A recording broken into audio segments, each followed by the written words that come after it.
imagine walking into your very first IEP meeting? That's exactly what just happened to Madeline. And I'm so excited for you to learn from her today on the Special Education Inner Circle podcast. I'm your host, Catherine, and today I have with me Madeline, who's going to share with you how she ended up at an IEP table and what we need to learn from her experience. Madeline, thank you for being here. Thank you. This is such an honor. I am so passionate about sharing kind of the parent perspective and what's going on our side. So, I'm really happy to be here today. So my son is 3 years old. He just aged out of early intervention a couple months ago, which is what led us to our first IEP meeting. And that is because he has a rare genetic syndrome that causes a lot of different medical complexities. And that made our IEP experience kind of confusing and a little complicated. We split it up into two different meetings, and I'll tell you a little bit about him. So he has a rare form of dwarfism. And so that, causes some developmental delays because he's not able to access everything the way that a typical 3-year-old could. So things like doorknobs and, dresser drawers and sink faucets and, things like that, he has a hard time reaching. So he is delayed in a lot of self-help. I forgot the exact category. We went through each of the categories. It's a lot. It's a lot of categories. It's like Yeah. lesson number 1. First of all, we don't have to memorize all the categories. It's a lot. Teachers, just remember, parents are not going to remember all the categories. They're dealing with medically complex issues. This is all new to them. For every parent who has felt like, I don't even know the right terms that I'm supposed to be using, yet you're not alone. So we've got all these categories, and we've got self-care or self-help and these different things that he struggles with. And you had services in early childhood or early intervention, and now you're moving over this early childhood, and they're going through all of these different areas with you. Right. And he on top of that, he also has hypotonia. And so, that kind of muddled it up a little bit too, because it was like, well, is he not able to do these different milestones that typical 3-year-olds can because of just delayed gross motor skills? Like he walked at 2 and he's still not very stable in that. And so, that's another little piece of the puzzle. He also has hearing loss. He has hearing aids, and we've been working with a therapist from the School for the Deaf to help his language along. So, that's another little part of the puzzle. He also has blindness. So it's like, well, he's not profoundly blind. And that's even a big question mark. Blindness is a hard thing to gauge and exactly what they can see, which kind of baffles me, but no one can really tell me what he sees. We just look at his functionality. So that's also did he see the curb when he tripped over it? Or, was that a vision issue? Was that a hypotonia issue? Was that a dwarfism issue? And, he also has some medical things that are kind of more life-threatening that we keep track with medical appointments and things and specialists. And so that doesn't really affect his educational experience, but, those are in there too. So he's a little complex guy. And our IEP meeting, I kept asking our in-home therapist from early intervention, so what's an IEP meeting? What should I expect? And I feel like they had to keep telling me over and over. And I was trying to wrap my brain around what exactly the point was. And they told me we were, creating an individualized educational plan for his schooling. So kind of like the IFSPs that we were doing in home, but in the school setting. But I did not realize that this initial meeting was to see if he even qualified for IEP services. So that was something that I was a little tripped up with the whole time we were going through each category. Like, okay, well, would he qualify for, you mentioned it last night, I can't remember what it's called, but basically. Yeah, so I recorded last night, so everybody knows, Madeline and I have been hanging out for 24 hours now. We went out last night for her podcast called The Rare Life, and I'll make sure that there's links for everybody so they can go follow you over there and listen to more of the stories that are so awesome, just to give insights of just what's happening in our world of disabilities and access and medical care and school and all of the things. But I mentioned OHI, so other health care. It's kind of like that catch-all for all the things that don't fit into a very standardized other category. And I love that you brought up that you didn't know about the eligibility meeting. So all my teachers who are listening right now, just know like this is very confusing for parents. I have to go over this a lot inside of our special ed inner circle, inside the Master IP Coach mentorship. We're talking about this a lot. Like it's two different pieces. You can't just go from, oh, this child has a medical diagnosis, so now we get this IEP plan, and like skip that step of an eligibility meeting, which you have a little like, twist in the road of what happened during that eligibility meeting. And I think people are going to be like, what? Like, she just told us all of these different layers of what's going on with her son. And then it's like, this really kind of moment in there. So you realize at some point, like, oh, like we're doing an eligibility meeting. We're not even in the actual IEP meeting yet. What did you find out in that eligibility meeting? So when we were going through each of the different categories, because he had so many different factors, we'd kind of go through and be like, well, is it this? Like his developmental delays? Like, well, not really, because he doesn't show any cognitive delays. And they kept showing, bringing up his testing, which I'll bring up right now too with the testing. That was really interesting for me as a parent because he's a very reserved kid just by nature. Like even with these therapists he's seen for years, he takes a while to warm up to them every time they come. His grandma, he has to, takes a while to warm up to her every time they come. So I was watching him go through this testing thinking like, he knows more than that. He's being shy right now. And so they went through his testing scores and a few of them I agreed with. I was like, yes, he's very delayed in things like self-help. But then there are things like his receptive language. I was like, oh no, that's much higher. And I know that even from tests that we did with his hearing therapist from the School for the Deaf. And so things like that, that was kind of interesting to see the testing. I didn't feel totally represented him. But as we went through the testing scores, with that receptive language, they decided that we needed more information and did a part 2 of the meeting. So we stopped the meeting there after going through all these different categories to see what he could qualify with. And we did another language test. And then we re-adjourned. And, they were like, we just don't know that he qualifies for an IEP. And so that's when we started talking about a 504. Oh, wait, hold up. Because everybody needs to hear that. Okay. Did you guys catch that? They were just like, thanks for coming back, but no, like this is not going to happen. We're going to talk about a 504. What I think is really important for people to understand, let's just fill in the blank, this one blank for them. Because he is 3, it's not like he's going into kindergarten. He's going into a preschool type setting, or he's receiving services that are kind of a la carte. There could be a lot of different options depending on where somebody lives, what their state provides, what the school system provides in that way. So now that we kind of know the plot twist of we're not even going to like get an IEP, we're going to talk about this 504. Can you jump ahead just a little bit and say, like, what does his placement look like? So what is he going to be receiving? Is he going to a school on a regular basis at age 3? I know we're in summer right now, but is he going to be going to a school for like a preschool program that is partially, we're going to say neurotypical or typical developing kids and children with disabilities, or is it something else? What's the placement? So we are super lucky because he gets to go to the School for the Deaf for his preschool program. And here in Utah, at least, they get great funding. And so that's really where we wanted him to go. Ever since he was really tiny, language has always been the number one concern we've had developmentally with his hearing loss. And so, we had a tour there when I think he was only 6 months old. And we went, I was like, I want to see the school. I want to see where we're headed, where we're working towards.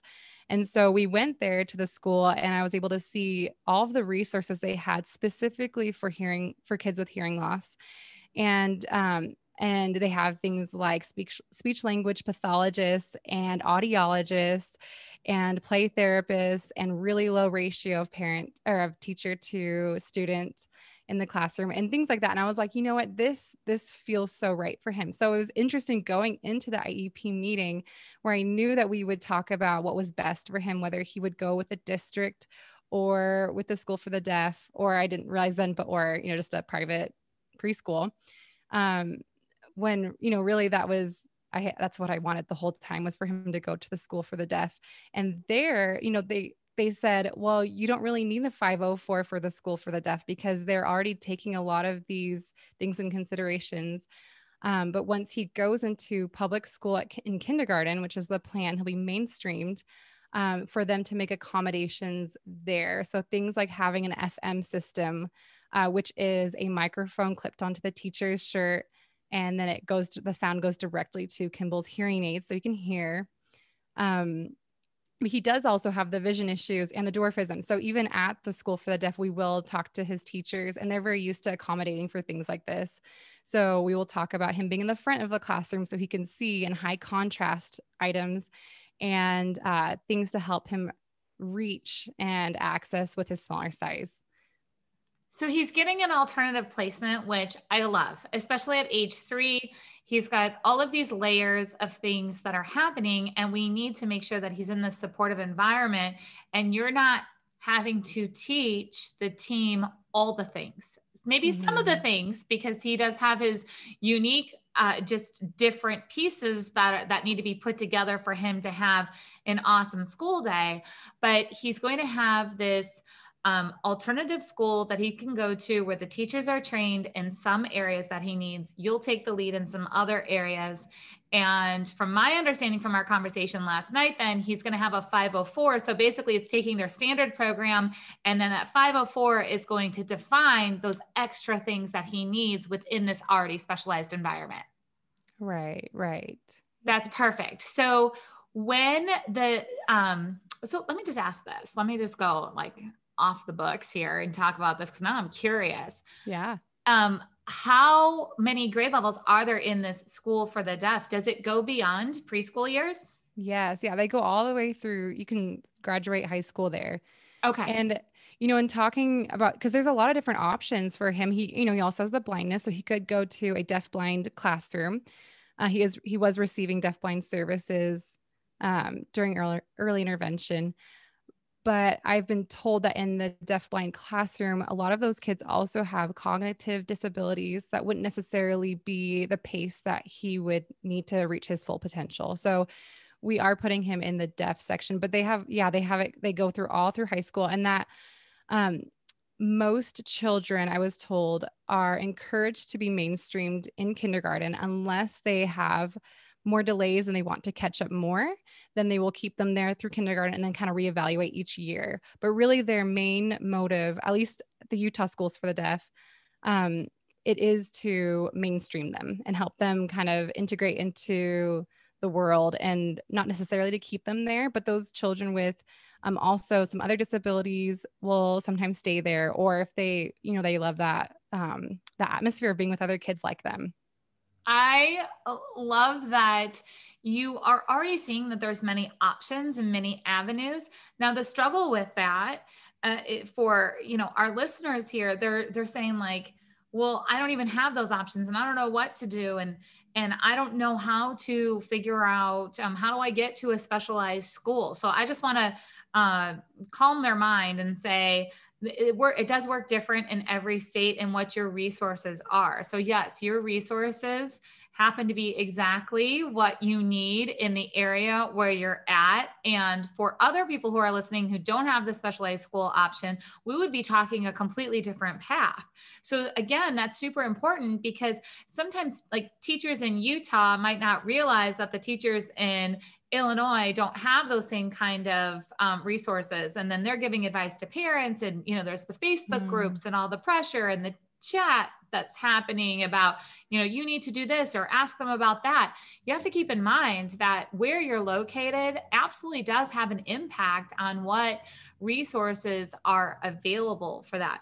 So tell me some things that, was there anything else that surprised you? So you were surprised about like, there's an eligibility meeting and then there's an IEP meeting. And then you're surprised that there's this 504 versus an IEP. Were there any other surprises that happened during this process for you? I would say, those covered the surprises of like the actual thing, but I would say I was surprised at some of the emotions I had going into it.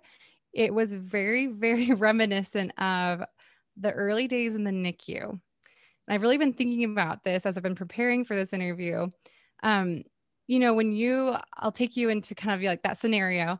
When my son went to the NICU, And after talking to a lot of parents, this is very typical.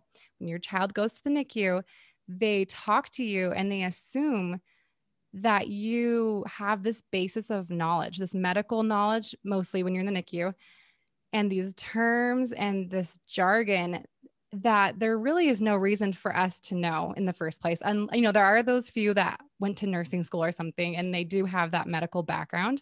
But for the most part, we did not choose this as a profession. This just happened.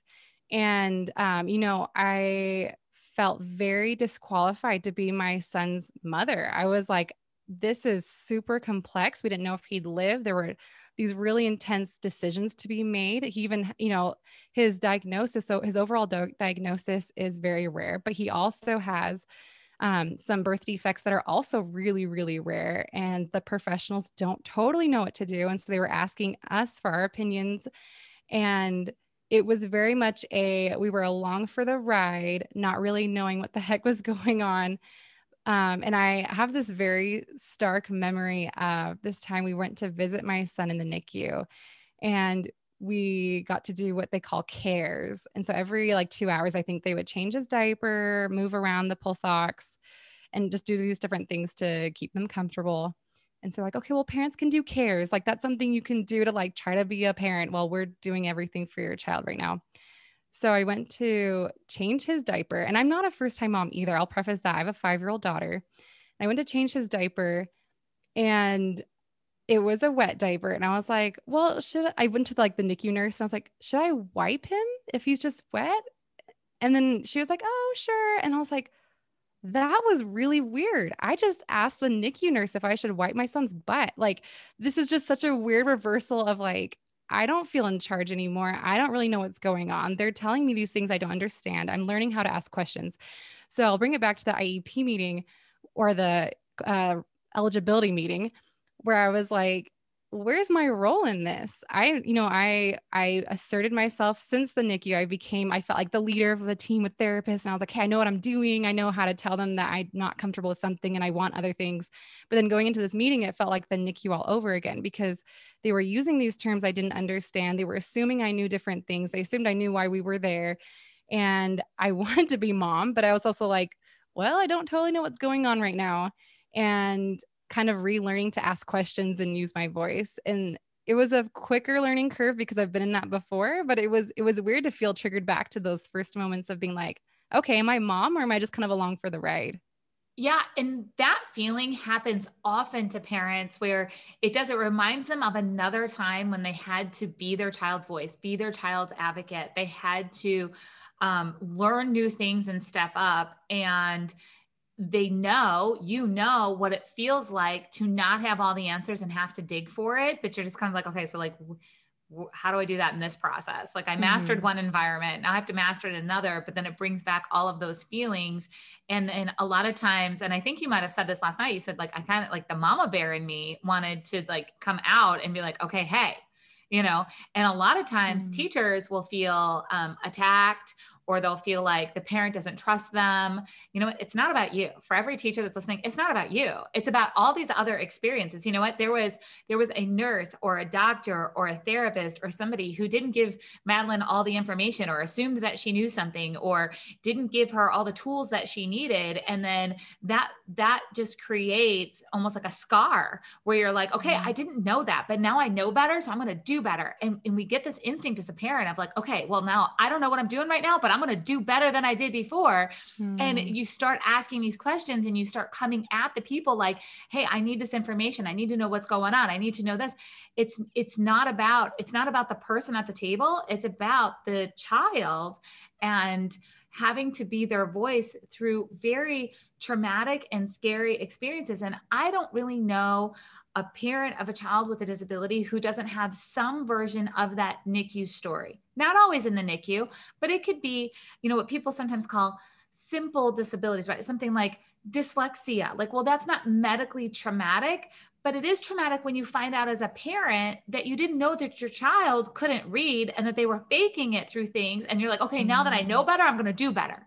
And that oomph comes up. So I appreciate you sharing that relationship of, other experience outside the IEP definitely play into what happens at that eligibility or IEP meeting.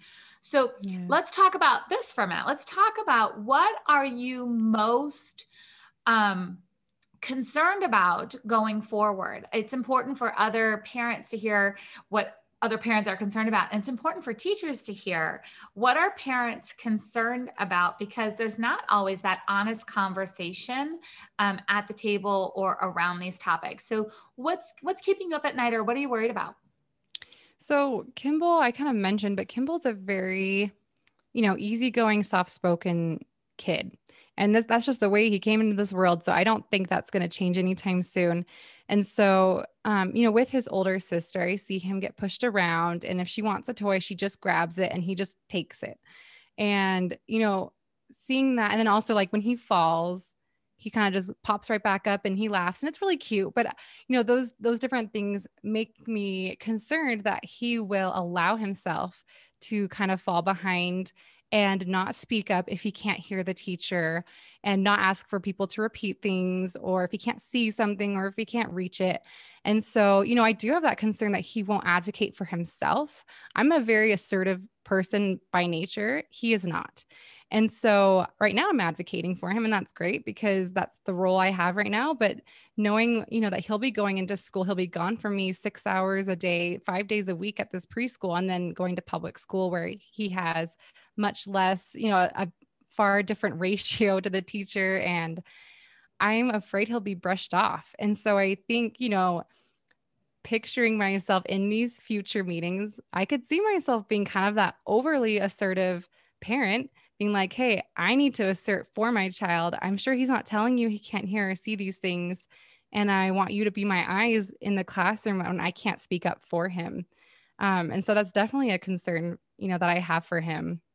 Have you thought about what maybe a teacher or a therapist at his new school could do, or maybe they already have done, to help you feel more comfortable in, I mean, we're parents, we're just going to worry. That's just is what it is. Mm-hmm. But what could they do, or what have they done to help you with this transition of, don't worry, mom, we're going to take care of him for 6 hours. We got this.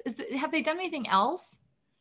So we'll have an orientation meeting. And so with this actual teacher, so I think that'll be really great. And I will take the time to tell her about his kind of more reserved nature, and that he's not likely to speak up for himself. And I'm hoping that then they will take the initiative to, be a little more gentle with him, because he doesn't, and when people come on to him really assertively, he kind of backs off. But to kind of, I don't know, I've seen different adults, and even just like his aunts and uncles and people like other adults that he's around, I've seen them notice his soft nature and then approach him in that way. And he responds really well. So I guess I would really hope that they would see him, as an individual with unique personality, and treat him as Kimball wants to be treated. And, show him that softness and gentleness, while also watching out for him and knowing that he's probably not going to assert for himself. Okay. So my seasoned listeners are going to be like, okay, Madeline, here's what you need to do. You need to make an all about me page and put the things that he likes and the things that he doesn't like, the experiences he loves, maybe some things that they could talk to him about, of like, oh, we had this experience over the summer. And it's 100% not just okay, but encouraged from us on the seasoned side to say, you know what, give us all the cheat sheets on Kimball. Like we want that, because there's nothing more that I want as a teacher than to connect with my students so we can make progress. But the relationship has to come first. That trust factor has to come first. So that's the homework that I'm giving you. Sorry, that's the teacher in me, Madeline, is that you're going to have to take that one cheat sheet. That you're going to make sure you don't just give it to one person and hope they share it with the team. You're going to share it with the whole team. You're going to make it, one sheet is fine. We don't have to give, his whole, life story on there, but it's really those things of those connection points of like, what do you need them to know?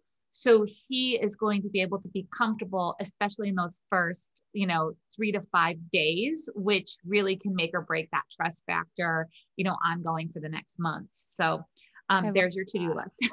I love that. When I was thinking, as you're saying that, like, I feel like a lot of times when I'm with him, with these different adults, I'm kind of giving them the cheat sheet, but like verbally, cause I'm there. So you say things like, oh, well, he loves pretending his fingers are people. So do that with him. And that's a sure way to his heart. Or, you may not want to like just pick him up right away. He kind of wants to like have his distance for a little bit. So I love the idea of like putting that cheat sheet person that I usually am when we're there and putting it on an actual piece of paper so I can be there with him in spirit and kind of telling them like, hey, here are some ways to get close to Kimball and help him feel comfortable. Absolutely. And I'm going to give you another tip too. And this is for all the parents who are concerned about self-advocacy. Again, I don't know any parent of a child who has disabilities who's not concerned about self-advocacy, but we have to give children a chance to be self-advocates in a safe environment. And that means starting in the home or while you're out. So it's having him learn to say no, or, however he is communicating that, no, I don't like that. Instead of just pulling away, it's what is his sign going to be, or what's his utterance going to be, or what's his, what's the signal of like back off, stop. That's like universal for like, don't pick me up right now, or don't stop, go away, I need a break kind of thing. Mm-hmm. And teaching a child to self-advocate, even when you're there next to them and you could do it for them, will help empower them to do it when you're not there too. So for all of our listeners who are like, this is scary because my child's going into junior high, and we all know that junior high is much different than elementary school, or, oh my goodness, they're going into high school. It's like, well, we have to, at every transition, and you're in a transition right now from one environment to another, is to make sure that we are encouraging that. So I hope that, again, our teachers and our therapists and our admins that are listening, remember to encourage your students' parents to work on simple things like self-advocacy out in the community and at home, because that will generalize over. So, all right, let's do some words of encouragement to that mom who is getting ready for that first meeting. So we're going to do two parts. One is the encouragement to the mom. What do we need to say to her before she goes in the first meeting? And the second part is going to be, what do we need to tell the teachers who are going to be having a meeting with a mom, for the first time? It's her meeting. So let's speak to both sides. Yeah, I love that. So I would say to the mom who is doing what I just did, going to their first IEP meeting, I would say to be very gentle with yourself and maybe let yourself go back to those first days, whether it was the NICU or the initial diagnosis of whatever your child is dealing with. And remember how lost you felt and how overwhelmed and disqualified. And then to think about, how much growth you've had. You've gotten all the way to this point. You probably feel a lot more confident in that role than you used to. And that'll be the same case. Like, I still feel very unqualified for this, but I know that just like in the NICU, I will learn, I will figure it out. And, at some point I'll be a seasoned mom and I'll be helping other younger moms figure this out. So I think recognizing that you're just at the beginning of this new phase of growth can be great. Just have self-compassion for yourself. And then I would say, kind of both to the new moms and also to the teachers and everyone who's at an IEP meeting for a parent who's going for the first time. I would speak to the grief that you may be feeling or witnessing. So these parents, I'm sure, are putting on, this brave face, the game face, and, they don't want you to see all the emotions, but I can pretty much guarantee that they are feeling these emotions of grief, because these kind of meetings and things like this are very triggering to, I don't know, like I kind of had my head racing with, how did I get here? Like, is this really my life? Like, I have to learn all these new words. I have to advocate. Maybe, I'm assertive, but a lot of parents aren't, because kids just are born to whoever, all different kinds of personalities. And so, finding yourself in this advocacy setting, I think, can be triggering to that, of this different lifestyle that you didn't envision for yourself. And so I would say, if the parents in your meetings are being maybe kind of, less respectful or maybe annoying or whatever, I would give them the benefit of the doubt of like, what, this is probably hard for them. This is probably emotionally triggering for them, not just to the NICU days of not knowing what was going on, but also just to like this moment of being like, yeah, this is my life and it's hard. And I thought it would be something else, but here we are. And I guess going back again to those parents, I would also say, in those moments that I've had these triggered back to the grief of wondering like, how is this my life? I'm often comforted by the love of my son. And I think that's a really beautiful thing because it kind of circles back. It's like the grief is about him because I'm grieving that he has to go through this, but I can go to him to be comforted because I think that love can be really healing. And I think allowing that relationship with your child to console you is really, really powerful. It's like, I just want to pause right there. I just want to sit in that because that is a beautiful thing. And to remember, that feeling of love, even when you're at that IEP table, it's like, okay, let me take a breath. And I know why I'm here. I know who I'm here for. And you know what? It's going to be okay. We're going to be okay. Even if it's a tough situation that we're going through right now, it's all going to be okay. On that note, Madeline, I want to make sure that everybody knows to go find your podcast. It's called The Rare Life. We will put some links in the show notes to this one. And I just want to say thank you so much for your vulnerability, for sharing your perspective, and really helping other parents and IEP teams understand the perspective of what this looks like from the very beginning and those internal thoughts and feelings that are happening throughout this whole process. So thank you so much for being here. You're so welcome. Thank you. All right, everyone. Don't forget, check out the links above or below wherever you're listening or watching this, and I'll see you inside of the Special Education Inner Circle.